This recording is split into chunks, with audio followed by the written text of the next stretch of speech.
প্রশাসনের বিভিন্ন জায়গায় বড় বড় যে পোস্টিংগুলো রয়েছে 50 কোটি 100 কোটি 150 কোটি 200 কোটি টাকা দরে বিক্রি হচ্ছে মাছ বাজার গরু বাজারের মতো। এই রাষ্ট্র তো আমরা চাই না। বাংলাদেশ ব্যাংকে এক্সপোর্টের ব্যবসাকে নিয়ে আসা বসায় দিচ্ছে, যেখানে আমাদের সবচেয়ে বড় এই সময় হলো ইকোনমিক ক্রাইসিস।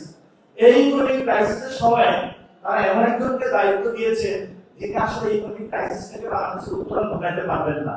তাহলে আপনারা কি বলেন যে না আমার যেখানেই হোক দলীয় লোক বসাতে হবে, বাংলাদেশের তরুণ সমাজের কি হলো সেটা আমার দেখার দরকার নাই, আমার দলীয় লোকগুলোকে মোটামুটি সেটেল করতে হলো হবে। আগে ছিল হাওয়া ভবন, তারপরে হলো লন্ডন ভবন, এখন হলো গুলশান ভবন।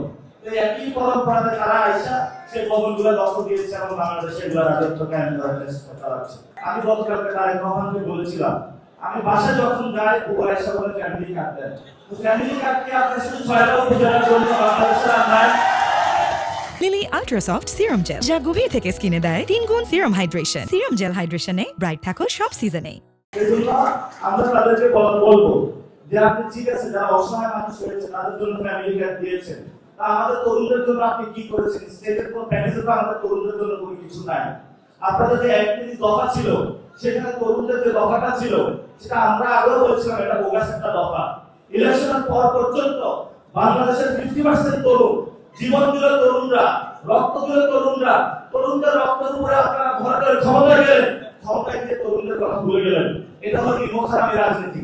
এই জন্য সরকারকে আমরা আহ্বান জানাবো, আমরা তরুণরা অনেক কষ্টে আছি, বাসা গেলে বলে যে রাজনীতি করছে পকেটে টাকা নিয়ে গেল। আবার এগুলো বাহিরে আসলে মানুষ বলে যে তোমাদের কাছে কি পাওয়ার আছে তোমরা আমাদেরকে দিতে পারবা, তোমাদেরকে ভোট দিয়েছি, ভোটটা তোমরা ডাকাতি করে নিয়ে গেছো, ডাকাতদেরকে তোমরা কেন ভালো নাই? যেখানে যারা গার্লফ্রেন্ডের কাছে তরুণদের বলে তুমি আমাকে কবে বিয়ে করবা, তরুণ বলে যে আমার পকেটে টাকা নেই। তাহলে ক্লাসের মধ্যে বিভিন্ন জায়গায় হলো ক্লাসের সামনে বসে আছি, সেখানে হলো পড়াশোনা শেষ করি, চাকরিতে যাবো, এই তুমি চাকরি করতে আসো, তোমার তুমি কি বিএনপির কোনো অঙ্গ সংগঠনে তোমার নামটা লিখিত আছে, তোমাকে আমি চাকরি দিতে পারবো না। এই যদি হয় তরুণদের অবস্থা, তাহলে আমরা তরুণরা কিভাবে বাংলাদেশটা ঠিক করবো? এই জন্য আমরা তরুণদের জন্য একটি সাম্য, মানবিক মর্যাদা এবং ন্যায় বিচারের রাষ্ট্র চাই, যেখানে আমরা সুন্দর মতো বিয়ে করতে পারবো, পকেটে টাকা থাকলে আমাদের, যেখানে আমরা মা বাবার কাছে টাকা নিয়ে তুলে দিতে পারবো, যেখানে আমরা একটি নতুন বাংলাদেশ নিয়ে সবাই সুখী শান্তিতে বসবাস করতে পারবো। এটা কোনো রকেট সায়েন্স না, এটা সিম্পল হিসাব।